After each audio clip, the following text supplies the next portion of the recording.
하나님 아버지 메시지, 오늘은 102번째 시간입니다. 사도행전 9장 1절로 31절 말씀을 중심해서 바울이 초린주 만나고 재림주를 오신다 선포했습니다. 이 말씀을 상고하면서 같이 은혜를 받겠습니다. 교회는 이 세상으로부터 미움과 핍박을 받았습니다. 1세기 예루살렘 교회는 공회의 핍박과 압박에 직면하였습니다. 베드로와 요한이 공회에 잡혀갔다가 풀려나서 교회에 와서 자초지종을 보고 하였습니다. 하나님은 핍박자 사울, 그러니까 바울을 다메섹 도상에서 빛으로 나타나셔서 그를 이방인의 사도로 부르셨습니다. 사도행전 9장 1절로 31절에 기록되어 있습니다. 사도 바울을 통해서 첫째로 초림주 오심을 자랑했고, 초림주를 만나고 초림주를 만방에 자랑을 했습니다. 기독교 역사에 있어서 사울의 회심은 기념비적인 사건이었습니다. 신약 성경의 대부분 서신이 바울에 기록한 것입니다.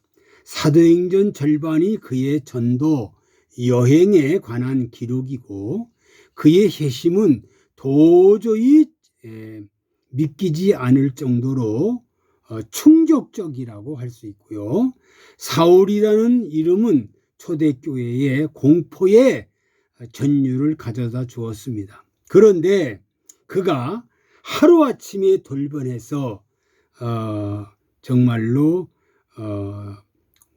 초림주를 만나고, 그리고 그가 고린도전서 1장 18절에 보면 십자가의 도가 멸망하는 자들에게는 미련한 것이요 구원 얻는 자에게는 하나님의 능력이라고 십자가를 자랑을 했습니다. 하나님이 왜 이 사람을 택하셨을까? 첫째로 하나님은 만세전에 택하신 바 그대로 이루어진 것입니다. 갈라디아서 1장 15절에 기록되어 있고요. 두 번째로 하나님은 사울 언제 어떻게 부르셨는가? 사울은 교회와 주의 제자들에게 대하여 여전히 위협과 살기가 등등했는데, 정말로 다메섹 그 도상에서 호련히 빛이 비춰서 사도행전 9장 3절에 예수님을 만나게 됩니다. 빛으로 예수님 만나고 실질적으로 예수님을 만납니다. 세 번째로 하나님의 때가 무르익은 것은 의미합니다. 하나님은 자기 스스로 비추셨습니다. 그가 눈을 떴으나 아무것도 보지 못했다고 그랬고, 사흘 동안 보지 못하고 식음을 전폐했다고 기록이 되어 있습니다. 네 번째로 아나니아라는 제자를 통해서 안수를 받고 이방인과 임금들과 전하기 위한 택한 나의 그릇이라. 사도행전 9장 15절로 16절, 갈라디아서 1장 4절에 보면 이 사도 바울이는 유대교에 지나치게 믿었다. 그러니까 유대교를 아주 지나치게 믿은 사울이었는데, 이제 예수를 만나서 이제 이방과 임금들에게 전한 나의 택한 그릇이라고 예수님이 사도 바울이를 인정합니다. 다섯 번째, 사울 회심한 이후에 무엇을 경험했나? 철저한 실패와 좌절의 쓴맛을 보게 됩니다. 예수님을 만나고 나서 바울이는 철저한 실패와 좌절의 쓴맛을 봅니다. 제자들을 이상히 여겨서 사도들 만나기를 거절합니다. 바울이가 사도를 만나려고 했지만 사도들은 의심을 합니다. 저 사람 얼마까지도 하나님 믿는 사람들을, 예수 믿는 사람들을 막 때리고 죽이고 핍박하던 사람인데 저거 어떻게 했느냐, 저게 간첩이 아니냐고 의심했는데 바나바 주선으로 주님 만난 것을 본 것을, 주님과 대화한 것을 구체적으로 설명해서 바울과 합류하게 됩니다. 예, 그러니까 바울이가 제자들과 합류하게 된 것은 바나바의 그 적극적인 주선이 있었기 때문이라는 사실. 그래서 바울이는 바나바가 가장 아주 좋은 중개자가 됐다는 사실입니다. 여섯 번째, 사울은 열정과 온 힘을 다해서 십자가에 죽으신 예수가 하나님의 아들 그리스도임을 증거를 합니다. 그러나 그의 말 듣기보다는 오히려 사울이를 죽이려고 합니다. 절대적인 실패입니다. 고린도후서 12장 10절에 자세하게 기록이 되어 있습니다. 그러니까 유대인들도 사울이를 죽이려고 그러고 아주 그저 절대적으로 사울이는 실패자의 그 길을 걸어갑니다.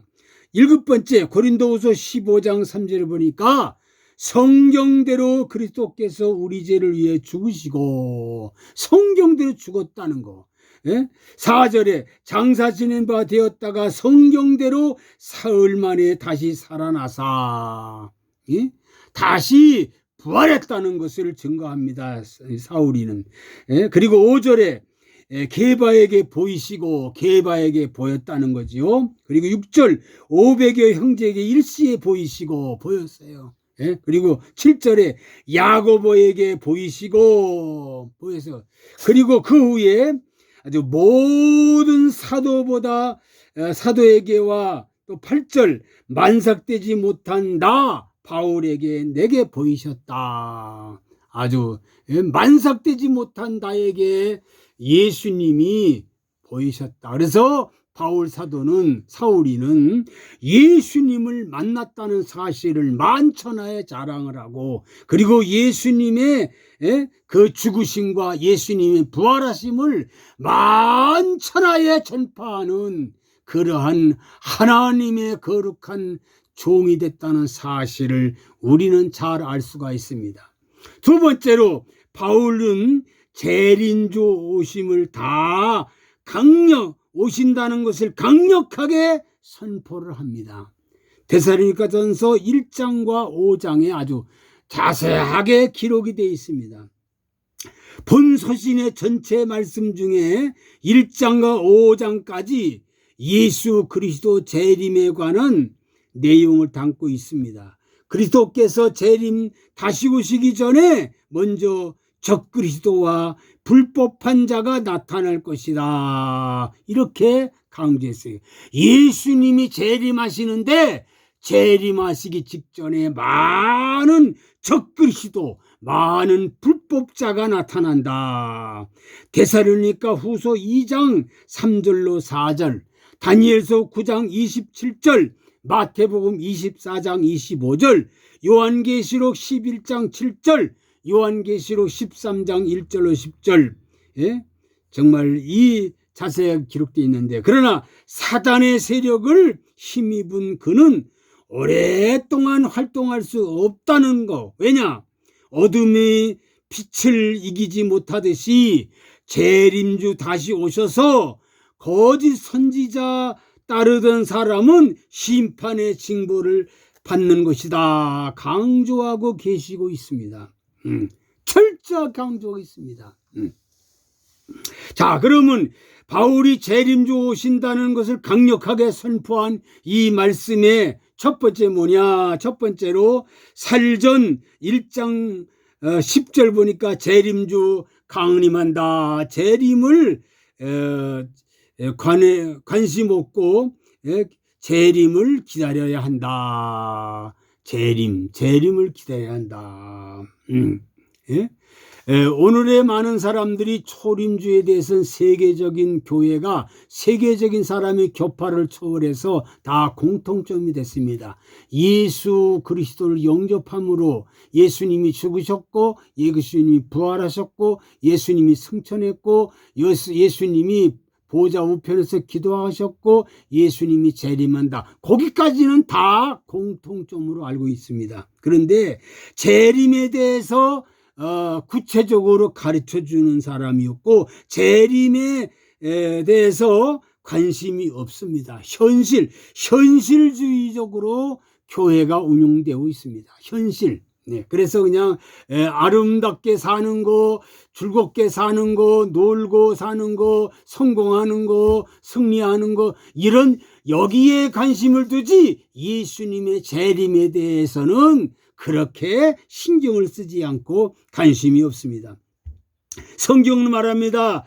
또 죽은 자들 가운데 다시 살리신 그의 아들이 하늘로부터 강림하심을 기다린다고 말하니 이는 장래의 노하심에서 우리를 건지시는 예수시니라. 예수님 분명히 강림한다는 말이나 재림한다는 말이나 똑같은 말입니다. 재림한다, 강림한다. 두 번째로 2장 19절 보니까 우리의 소망, 기쁨, 지상의 면류관 주님 재림 강림을 반드시 정말 의지해야 된다. 그런데 본문에 보니까 우리의 소망이나 기쁨이나 가장 면류관이나 무엇이냐 그의 강림하실 때 우리 주 예수 앞에 너희가 아니냐.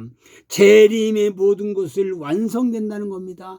재림으로 말미암아 모든 것이 완성되는데 여기에 대해서 관심이 없고 여기에 대해서 신경을 쓰지 않습니다. 재림을 또 완성되는데 이 재림에 대한 이 어마어마한 비밀을 정말로 정확하게 가르쳐주는 사람이 점점 적어가고 있다는 사실입니다.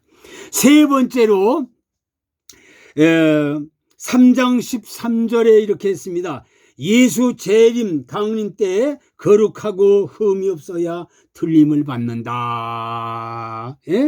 재림주 오실 때에 정말로 모든 사람들이 거룩하고 흠이 없어야 한다. 너희의 마음에 굳게 하시고 우리 주 예수님께서 그의 모든 성도와 함께 강림하실 때에 하나님이 우리 아버지 앞에서 거룩함이 흠이 없게 하시기를 원하노라. 흠이 없어야 한다. 재림주 오실 때 흠이 있으면 불합격이 돼서 주님을 맞이할 수가 없다는 사실. 네 번째로 4장 16절로 17절 부활성도 변화성도 재림주님 영접 맞이하게 된다. 예수님이 재림할 때 분명히 부활성도도 주님 맞이하게 되고 변화성도도 맞이한다.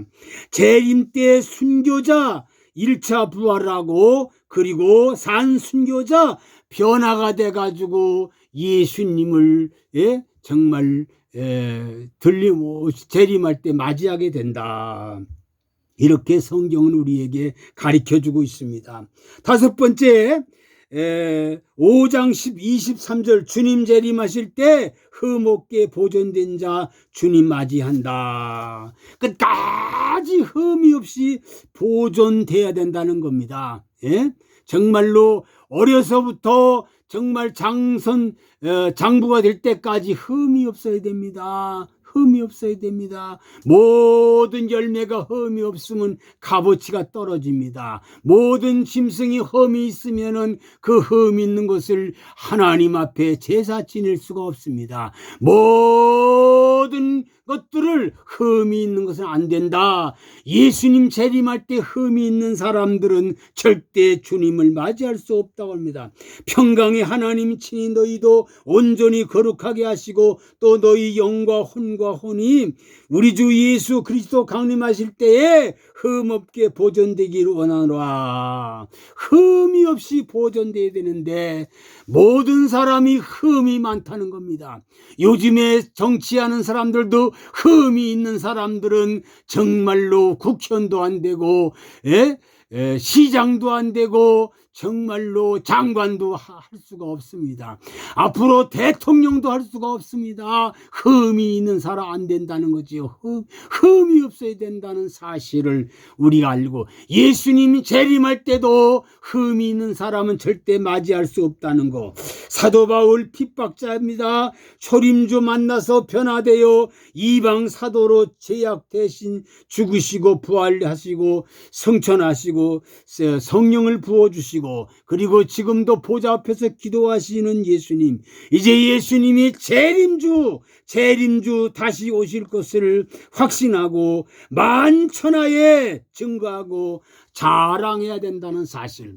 사도 바울이는 초림주를 만났습니다. 초림주를 만날 뿐 아니라 초림주를 만방에 자랑을 했습니다.